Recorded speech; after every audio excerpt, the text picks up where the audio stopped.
LCL, ma vie, ma ville, ma banque. Bonjour, aujourd'hui dans le Flash des marchés financiers, nous recevons Didier Rambosson des équipes de gestion de portefeuille de LCL. Bonjour Didier, que doit-on retenir de ces 15 derniers jours ? Le rebond des marchés actions entamé fin octobre s'est poursuivi lors de la dernière quinzaine, tiré par les valeurs technologiques et industrielles.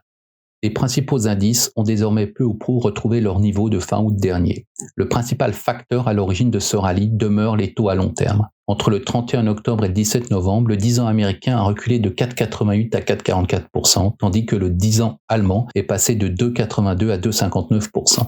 Derrière ce retournement, on ne note pas de véritable inflexion dans les déclarations des banquiers centraux. Ils martèlent toujours que la bataille contre l'inflation n'est pas gagnée, que l'heure de l'assouplissement monétaire n'est pas encore venue en zone euro, voire que l'on ne peut exclure une nouvelle hausse si nécessaire aux États-Unis. Pouvez-vous nous en dire plus ? En fait, ce sont surtout les dernières données macroéconomiques qui confortent les investisseurs dans l'idée que les taux directeurs ont atteint leur plafond des deux côtés de l'Atlantique. En effet, l'inflation est récemment ressortie meilleure qu'attendue et atteint à fin octobre, sur un an, 3,2% outre-Atlantique et 2,9% en zone euro. Concernant l'activité, les ventes au détail reculent en octobre aux États-Unis, tout comme la confiance des ménages, et les données du marché de l'emploi connaissent une légère détérioration. Alors qu'en zone euro, le PIB s'est contracté de 0,1% au troisième trimestre.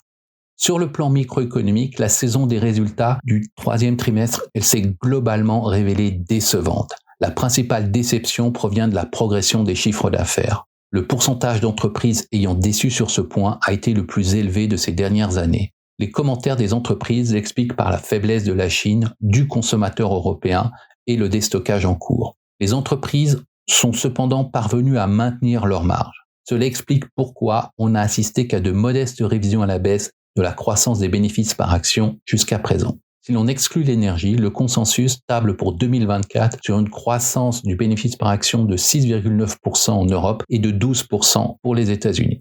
Vendredi soir, Moody's a laissé inchangée la note de la dette à long terme de l'Italie tout en relevant sa perspective qui passe de négative à stable. Selon l'agence de notation, ce relèvement reflète une stabilisation des perspectives concernant la vigueur économique du pays, la santé de son secteur bancaire et la dynamique de la dette publique. À quoi peut-on s'attendre pour les 15 prochains jours ? Lors de la prochaine quinzaine, l'attention des marchés se portera le 21 novembre sur la publication des minutes du dernier comité de politique monétaire de la Fed. Jeudi 23 sortiront les indicateurs PMI préliminaires de novembre pour la zone euro. Après la rechute d'octobre, une très légère amélioration est attendue. Sur le plan de la politique monétaire, la présidente de la BCE, Christine Lagarde, tiendra 2 discours les 21 et 24 novembre qui devraient également être très suivis. La semaine suivante, le 30 novembre, les données d'inflation préliminaires pour le mois de novembre seront publiées pour la zone euro. Ce même jour, c'est sur l'indice des prix privilégié par la Fed, celui des dépenses de consommation personnelle pour octobre, que se portera la vigilance des investisseurs. Le lendemain, les marchés se focaliseront sur les enquêtes d'activité ISM de novembre dans le secteur manufacturier aux États-Unis. Un chiffre décevant serait de nature à les conforter dans leur opinion qu'il n'y aura plus de hausse de taux.